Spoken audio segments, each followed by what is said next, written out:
तो स्वागत है आप सबका डे 3 में। और ये है beginner fat loss phase number 2 और आज है डे 3 और डे 3 में हम करने वाले बैक और ट्राइसेप की एक्सरसाइज। डे फर्स्ट में हमने की थी चेस्ट, शोल्डर और एब्स की एक्सरसाइज। डे 2 में हमने की थी लेग्स और बाइसेप्स को ट्रेन।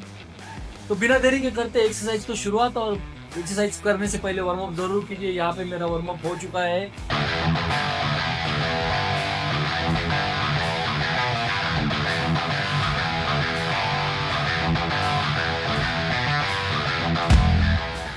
और सबसे फर्स्ट हम बैक में करने वाले लेग पुल डाउन। और लेग पुल डाउन करते समय भी आपको कुछ चीज़ों का आपको ध्यान रखना है, जैसे कि जब भी आप सीट के ऊपर बैठोगे आपके यहाँ पे पैर लॉक होने चाहिए। जब भी आप ऊपर की तरफ लिफ्ट करोगे यहाँ से आपकी सीट जो है उठनी नहीं चाहिए, जगह पे सीट होनी चाहिए। उसके हिसाब से आपके पैरों को यहाँ पे घुसाइए और ऐसा एडजस्ट कीजिए। और जब भी आप बार को यहाँ पे ग्रिप करोगे तो अच्छे से आपको ग्रिप करना है, थंबलेस ग्रिप नहीं करना है। आपको थंब को आगे रखते हुए ग्रिप करना है और ज़्यादा बाहर की तरफ ग्रिप ना कीजिए, थोड़ा क्लोज ग्रिप कीजिए, यानी मोर देन शोल्डर आप ग्रिप कीजिए यहाँ पे। और जब भी आप बैठोगे तो आपको ज़्यादा पीछे की तरफ या आगे की तरफ नहीं बैठना है।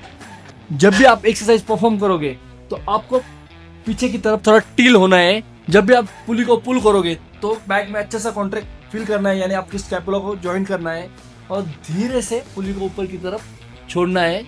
और जब भी आप पुली को ऊपर की तरफ छोड़ोगे तो आपको हाथ बिल्कुल सीधे नहीं करने हैं, थोड़ा पीछे की तरफ रुकते हुए और हाथों को थोड़ा सॉफ्ट रखते हुए एक्सरसाइज को यहाँ से दोबारा फॉर्म करना है। और जब भी आप पुली को पुल करोगे यानी नीचे की तरफ आओगे तो ब्रीथ आउट करोगे। जब भी पुल को ऊपर की तरफ लेके जाओगे तो ब्रीथ इन करोगे। स्लो एंड कंट्रोल फॉर्म में एक्सरसाइज को परफॉर्म करना है। आराम से एक्सरसाइज को करना है, कोई जल्दबाजी नहीं करनी है।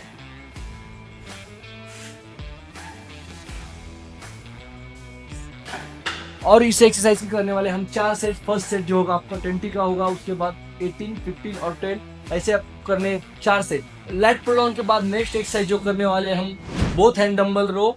और बोथ हैंड डंबल रो यहाँ पे करने वाले हम बेंच के ऊपर। और बेंच को आपको ऐसा प्लेस करना है, इंक्लाइन करना है बेंच को सबसे पहले, यानी इस तरह से आपको बेंच को सेट करना है। और उसके बाद 2 डंबल्स लेने हैं। और जब भी आप बेंच के ऊपर लेटोगे आपको चेस्ट को नीचे की तरफ नहीं रखना है, चेस्ट को थोड़ा आगे की तरफ रखना है। और हाथों को सीधा रखते हुए जब भी आप हाथों को ऊपर की तरफ लेके आओगे तो आपको ब्रीथ आउट करना है और बैक में एक अच्छा सा कॉन्ट्रैक्ट फील करना है, यानी आपके दोनों स्कैपुला को ज्वाइन करना है और धीरे से नीचे छोड़ना है। और जब भी आप नीचे की तरफ छोड़ोगे तो आपको हाथों को और शोल्डर को बिल्कुल रिलैक्स नहीं करना है, थोड़ा ऊपर की तरफ सॉफ्ट कर रखना है और एक्सरसाइज को यहाँ से दोबारा फॉर्म करना है। और नेक जो होगी आपकी नीचे की तरफ ना होगी, नेक को आगे की तरफ रखिए और एक्सरसाइज को परफॉर्म कीजिए।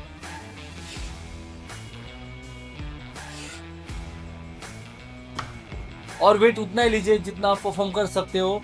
अननेसेसरी ज़्यादा वेट का इस्तेमाल मत कीजिए और धीरे धीरे वेट इंक्रीज कीजिए, क्योंकि एक्सरसाइज आपके लिए न्यू है।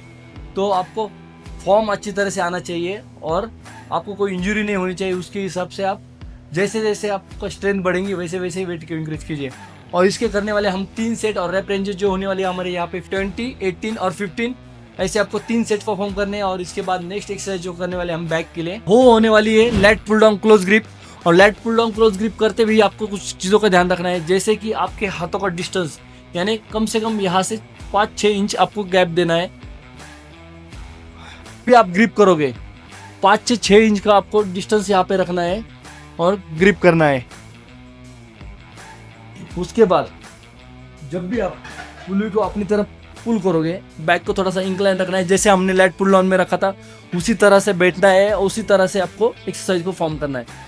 और जब भी आप नीचे की तरफ आओगे तो ब्रीथ आउट करनी है और जब भी आप ऊपर की तरफ जाओगे तो ब्रीथ इन करना है। और जब भी ऊपर की तरफ आप जाओगे तो हाथों को सीधा नहीं रखना है, थोड़ा सॉफ्ट रखते हुए एक्सरसाइज को दोबारा फॉर्म करना है और पीछे स्कैपुला को कॉन्ट्रैक्ट करना है।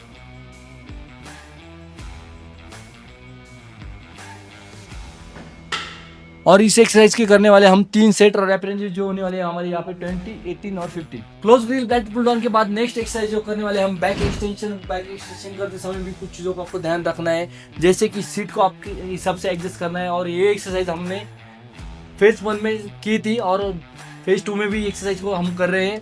और यहाँ पे आप वेट का इस्तेमाल भी कर सकते हो, अगर आपसे पॉसिबल हो तो वेट का इस्तेमाल कीजिए, नहीं तो फिर विदाउट वेट किया तो भी चलेगा। और जब भी आप एक्सरसाइज परफॉर्म करोगे तो नेक को ऊपर की तरफ रखना है और वेट जो होगा आपके चेस्ट के यहाँ पे होगा। जब भी आप ऊपर की तरफ आओगे तो बैक में थोड़ा सा कॉन्ट्रैक्ट फील करना है और थोड़ा नीचे की तरफ आना है। नीचे ज़्यादा इतना भी मत आइए, सिर्फ आपको इतना आना है जितना आप वीडियो में देख रहे हो उतना, और एक्सरसाइज को परफॉर्म करना है। और जब भी आप ऊपर की तरफ आओगे तो ब्रीथ आउट करनी है, जब भी नीचे की तरफ जाओगे आप तो ब्रीथ इन करनी है।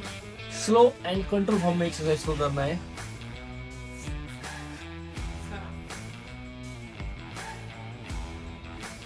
और इस एक्सरसाइज के करने वाले हम 3 सेट और रैप रेंजेस जो होने वाली है हमारे यहाँ पे 20, 18 और 15। और ये एक्सरसाइज जो बैक एक्सटेंशन हमारी लोअर बैक के लिए है तो इसे इग्नोर ना कीजिए। और बैक एक्सटेंशन के बाद ये बैक की एक्सरसाइज हमारी यहीं पे खत्म होती है। और नेक्स्ट एक्सरसाइज जो करने वाले हम ट्राइसेप्स के लिए करने वाले हैं। और ट्राइसेप में सबसे पहले हम करेंगे यहाँ पे केबल पुश डाउन, और केबल पुश डाउन के करने वाले यहाँ पे 4 सेट। और केबल पुश डाउन करते समय भी कुछ चीज़ों को आपको ध्यान रखना है, जैसे कि जब भी आप पुली को ग्रिप करो तो अच्छे से ग्रिप करना है और मशीन से ज़्यादा दूर नहीं रहना है, मशीन के थोड़ा नज़दीक रहना है। इतना भी नज़दीक मत रहिए तो एक्सरसाइज करने में दिक्कत आए आपको। थोड़ा जैसे आप देख रहे हो उसी तरह से आपको खड़े होना है और चेस्ट को अप रखना है और बॉडी को थोड़ा आगे की तरफ टिल करना है। और एल्बो जो है आपकी जगह पे होगे। जब भी आप पुली को ऊपर की तरफ लेके आओगे तो एल्बो को आपको यहाँ पे लॉक करना है, ना कि आगे की तरफ आपके एल्बो आनी चाहिए। और जब भी आप ऊपर की तरफ आओगे तो 90 डिग्री का एंगल होना चाहिए और 90 डिग्री से आपको नीचे की तरफ आना है और ट्राइसेप में अच्छे से कॉन्ट्रैक्ट फील करना है। और जब भी आप नीचे की तरफ पुली को पुल करोगे ब्रीथ आउट करनी है। जब भी आप ऊपर की तरफ आओगे तो आपको ब्रीथ इन करनी है। और एक्सरसाइज को आराम से परफॉर्म करना है, कोई जल्दबाजी नहीं करनी है यहाँ पे।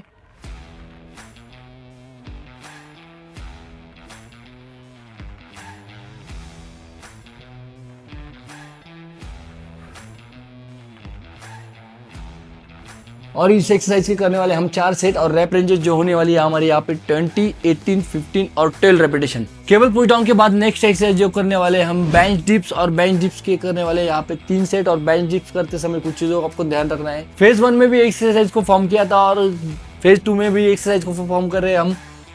यहाँ पे बेंच डिप्स करते समय कुछ चीज़ों को आपको ध्यान रखना है, जैसे कि आपको बेंच से दूर नहीं होना है, बेंच के नज़दीक ही रहना है और बेंच से क्लोज रखते हुए आपको नीचे की तरफ आना है। और जैसे 90 डिग्री का एंगल होगा वहाँ से आपको दोबारा ऊपर की तरफ आना है, ट्राइसेप में को अच्छे से कॉन्ट्रैक्ट करना है। और आपके जो पैर हो गए आगे की तरफ, टो को ऐसा रखना है आपको, टो को नीचे की तरफ नहीं रखना है, टो को ऊपर की तरफ उठाना है। और नी को थोड़ा सॉफ्ट रखते हुए एक्सरसाइज को यहाँ पे दोबारा फॉर्म करना है। जब भी आप ऊपर की तरफ आओगे तो आपको ब्रीथ आउट करनी है और जब भी आप नीचे की तरफ जाओगे तो ब्रीथ इन करनी है।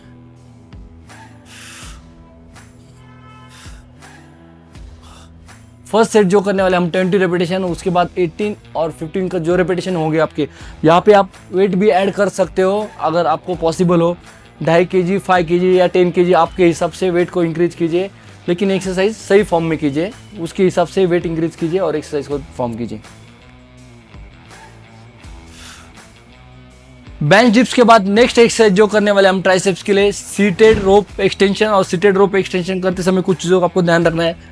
अगर आपके पास कोई दोस्त हो आपके हेल्प के लिए तो वो आपको ये रोप उठा के देगा, नहीं तो फिर जैसे आप देख रहे हो आप वीडियो में उसी तरह से आपको एक्सरसाइज को फॉर्म करना है। ये ऊपर की तरफ आप लेंगे और धीरे से आपको नीचे बैठना है और हाथों में यहाँ पे 90 डिग्री का एंगल बनाना है और यहाँ से आपको ऊपर की तरफ आना है और ट्राइसेप में अच्छे से कॉन्ट्रैक्ट फील करना है। और जब भी आप नीचे की तरफ आओगे तो एक 90 डिग्री का एंगल ही बनाना है, वहाँ से ज़्यादा आपको नीचे नहीं आना है, यहाँ तक एल्बो को रखना है। और एल्बो जो है पीछे की तरफ होगे, ना कि ज़्यादा आगे की तरफ। और एल्बो को यहाँ पे लॉक करना है आपको और एक्सरसाइज को परफॉर्म करना है। और जब भी आप ऊपर की तरफ जाओगे तो ब्रीथ आउट करनी है और जब भी आप नीचे की तरफ आओगे तो ब्रीथ इन करनी है और चेस्ट को आपको अप रखना है। स्लो एंड कंट्रोल फॉर्म में एक्सरसाइज को करना है, कोई जल्दबाजी नहीं करनी है, एक्सरसाइज को एकदम आराम से परफॉर्म करना है। और जब भी एक्सरसाइज खत्म होगी वैसे ही सेम आपको जैसे हमने रोप को उठाया था उसी तरह से आपको रोप को रखना है। वेट उतना ही लगाइए जितना आप उठा सकते हो, उतना एक्सरसाइज परफॉर्म कर सकते हो। ये एक्सरसाइज आपके लिए नई है तो आराम से एक्सरसाइज को परफॉर्म कीजिए। इसके बाद हम करने वाले कार्डियो एक्सरसाइज। हम यहाँ पे एक्सरसाइज के बाद कार्डियो करने वाले हैं, आप एक्सरसाइज के पहले भी कार्डियो कर सकते हो। और रोप एक्सटेंशन के आपको करने 3 सेट रेपिटेशन जो होने वाले 20, 18 और 15। और इसके बाद हम करने वाले कार्डियो एक्सरसाइज। तो यहाँ पे कार्डियो को इग्नोर मत कीजिए, अपने इंटरनल हेल्थ को भी अच्छा बनाइए। कार्डियो के बाद आज की एक्सरसाइज हमारी यहीं पे खत्म होती है। एक्सरसाइज के साथ डाइट जरूर कीजिए। आपके लिए वेज डाइट तो है, लेकिन उसके साथ एग वाला डाइट भी आने वाला है जल्द से जल्द चैनल के ऊपर। इसके लिए चैनल को सब्सक्राइब जरूर कीजिए और बेल आइकन को भी दबाइए ताकि आपको नोटिफिकेशन जल्द से जल्द मिल सके। और वीडियो को शेयर जरूर कीजिए, लाइक कीजिए और कमेंट बॉक्स में जाके कमेंट जरूर कीजिए ये वीडियो आपको कैसे लगा। मिलते हैं नेक्स्ट वीडियो में, तब तक स्टे हेल्दी स्टे फिट।